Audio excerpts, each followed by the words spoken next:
Hi AFM students, this is part 5 and it's the last part in your lecture series from March 23rd, Monday, your first not spring break day.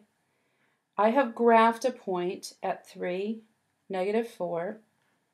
That point is on the terminal side of an angle. So this would be the initial side, and take a look at where theta is. It's not exactly where you think. So this angle is theta, and I'm interested in finding the sine, cosine, and the tangent of this angle. So again, I need to use the reference angle, and that reference angle is my shortest distance to my x-axis. And as we've observed before, that makes a really handy right angle, and I can now find my trig ratios of my smaller angle. And those will give me my sine, cosine, and tangent. So I'm going to use sine, and let's use our definition of opposite over hypotenuse, but let's also remember that it's y over r. So my y value here is -4. Notice that's the y value in my point. And the radius of my circle is 5.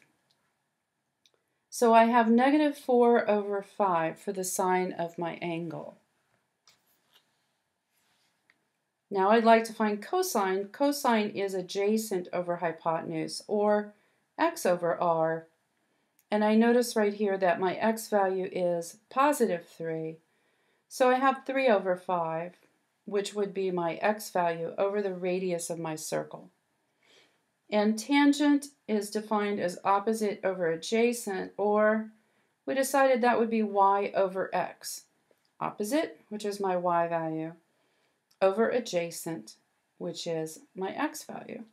So that's going to be -4 over 3. Notice in quadrant 4, cosine is my only trig ratio that is positive.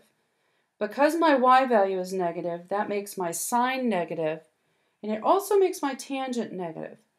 So in quadrant 4, it is cosine that is negative, or that is positive.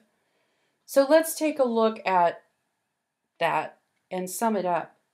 In quadrant 1, we found that all of the trig ratios were positive. In quadrant 2, we found that only sine was positive, cosine and tangent became negative. In quadrant 3, we found that tangent was positive and the rest became negative. And in quadrant 4, cosine is positive and all the rest are negative.